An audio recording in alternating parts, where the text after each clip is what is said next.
JEPQ has been the most popular ETF for monthly dividends for quite some time now, but it may not stay that way for long. There are two newer dividend ETFs on the market that offer unique strategies, high yields, consistent income, and strong total returns. And in this video, I'll be breaking down what these ETFs are and how they compare to JEPQ across a few different categories to help you decide which monthly dividend ETF might be the best choice for you. So let's get started. First up, we have QQQI, the NEOS Nasdaq 100 High Income ETF. The objective of QQQI is to generate high monthly income in a tax-efficient manner with the potential for equity appreciation. The targeted benefits of QQQI strategy include providing high monthly income from investing in the Nasdaq 100 and implementing a call option strategy. Second, it takes advantage of tax loss harvesting opportunities along with utilizing Nasdaq index options that are favorably taxed. Then last, it uses a call option strategy that may include both sold and purchased Nasdaq 100 options, which could provide potential capital appreciation. Next up is GPIQ, the Goldman Sachs Nasdaq 100 Core Premium Income ETF. GPIQ's strategy seeks to provide current income while also offering the potential for capital appreciation. Some reasons to consider investing in GPIQ include that it aims to provide consistent monthly income from dividends and option premiums. Second is that GPIQ offers core equity exposure with lower volatility.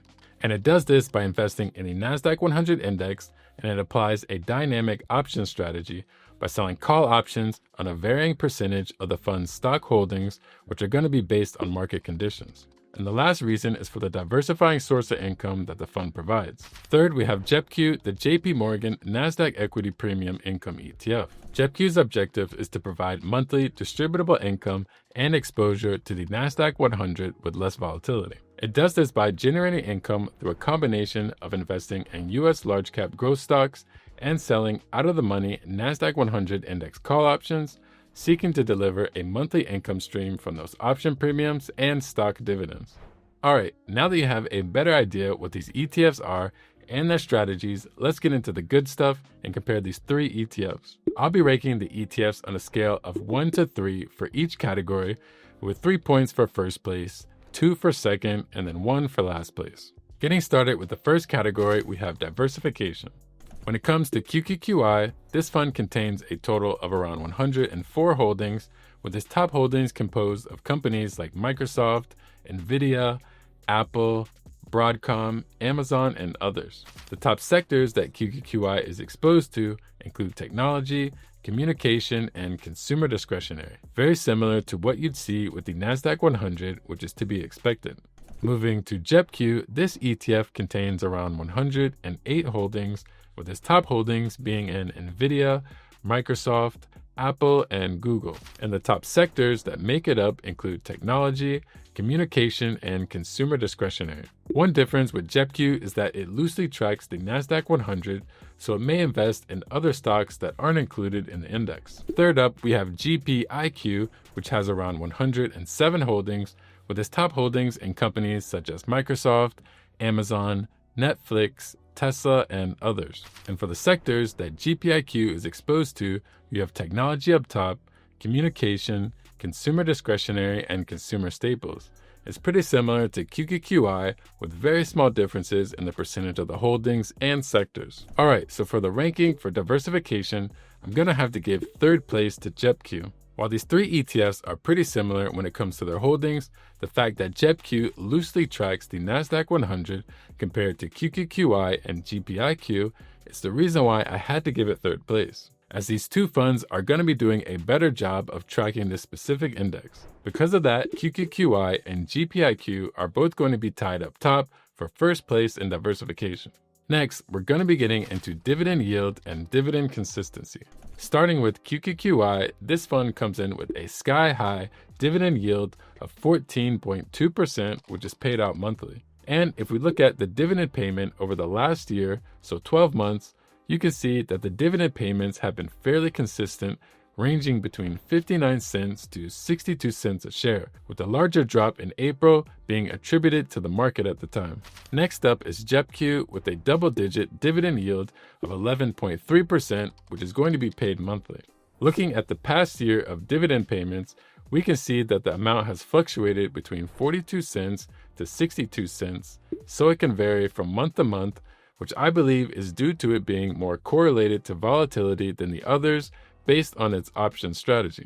And last, we have GPIQ with a slightly lower dividend yield of 10.2%, which is also paid every month. The dividend payments in the last year have been in the range of 39 cents a share to 42 cents a share. It's definitely been pretty steady to say the least. Since dividend yield and dividend consistency are different, I'll be rating them both separately.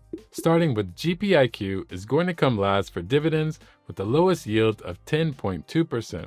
As for dividend consistency, it came in second place because while these funds are relatively close, there's less fluctuation in the dividends compared to JEPQ. That leads me to JEPQ, which came in second place for dividends with its yield of 11.3%, and it came in third place for dividend consistency for the reason that I just mentioned. While its dividends aren't sporadic, they can vary from month to month. And coming in first place for both is going to be QQQI with its 14.2% yield and its dividend payments that have shown to be stable so far. Now, it will be interesting in the future to revisit this when these funds get some more time under their belt. The next category up, we have expense ratio. When it comes to the cost, QQQI has an expense ratio that's a little high of 0.68%, which means you'll be paying $68 for every $10,000 invested. JEPQ comes in a bit lower with an expense ratio of 0.35%, and then GPIQ has an expense ratio of 0.29%.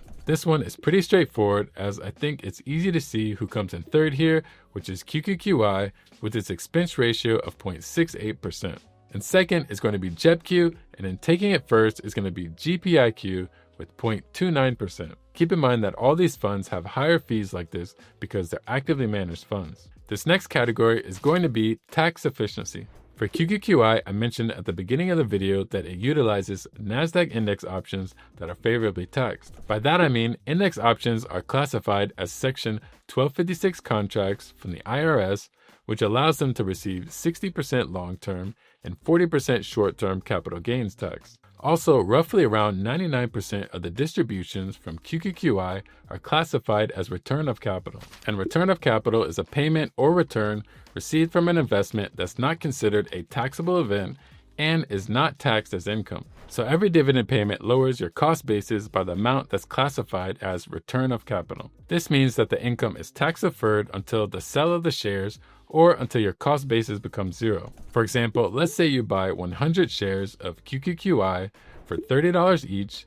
That makes your cost basis $3,000. Over the year, let's say QQQI pays you a dividend of $1 per share, and 90% of those distributions are classified as return of capital. This means that you received $100 in total dividends from those 100 shares, and 90 out of the $100, so $90, is classified as return on capital. This would make your new cost basis $2,910. And if you hold until you get to zero on your cost basis, the return of capital distributions after that would be considered long-term capital gains. You can see how this can be a great tax advantage. Second, we have GPIQ, which is very similar to QQQI and its tax advantages, with roughly around 90% of GPIQ's distributions being return of capital and the remaining being ordinary income. Keep in mind that these values will not be exact every month. Even for QQQI, it's possible for it to vary a bit. While there is a little bit of ordinary income, it's nice to know that most of those payouts are going to be more tax efficient. Last, we have JEPQ, which is not at all like the other two ETFs. To generate income, JEPQ uses ELNs, or equity-linked notes, instead of selling call options directly. These ELNs allow the fund to pass on the option premium income to investors in the form of dividends, and the income generated from selling these ELNs are taxed as ordinary income. And unfortunately, that ordinary income is going to be taxed at your regular tax rate. So I think there are some pretty clear differences between JEPQ and GPIQ and QQQI. JEPQ is going to be in last place here for the simple fact that it's not the best when it comes to being tax efficient. And it would be a better idea to have JEPQ in a non-taxable account due to the fact that those payouts are ordinary income. GPIQ is going to be in second place due to those ROC distributions and the fact that it's a little less tax efficient than QQQI, which is pretty close to 100% all return of capital distributions. Next, we're going to get into the total returns, and that's performance. QQQI is still pretty new, as it was created in January 2024, but since its inception about a year and a half ago, it's had annual returns including dividends of nearly 16%. JEPQ has been around a little longer, since May 2022, and since then it's had annual returns of just around 13%. Last, we have GPIQ, which was established October 2023, and it's had annual returns of 14.5% since it was created. These funds aren't far from each other in performance. And if we take a look at the returns in the past year, you can see they're within a percentage or two of each other until more recently, where QQQI and GPIQ were able to perform better and capture more upside appreciation and that run up after the dip in April. For this reason, I'm gonna have to give third place to JEPQ. And it was a real close second, but I'm gonna have to give second place to GPIQ, and then first place we have QQQI with the highest returns. These funds are still pretty new, so it'll be interesting to see how they differ in performance with some more history. After going through the categories, let's hit the scoreboard. After adding up all the points for the categories, we have JEPQ in third place with 8 points, GPIQ in second place with 13 points, and then in first place we have QQQI with 16 points. These are all solid income-paying ETFs with different strategies, but they do their job well, so you can't really go wrong with choosing either one of them. Go with the fund that best fits your investing strategy, whether that's one or none of these, or even if you choose to combine them due to their differences. And be sure to check out this video here if you want to see some of the best high monthly paying dividend ETFs, or if you want to see some other dividend ETFs that offer dividend growth and some capital appreciation, then be sure to check out this video here. If you enjoyed the video, don't forget to like and subscribe. Thanks as always for watching, and I'll see you later.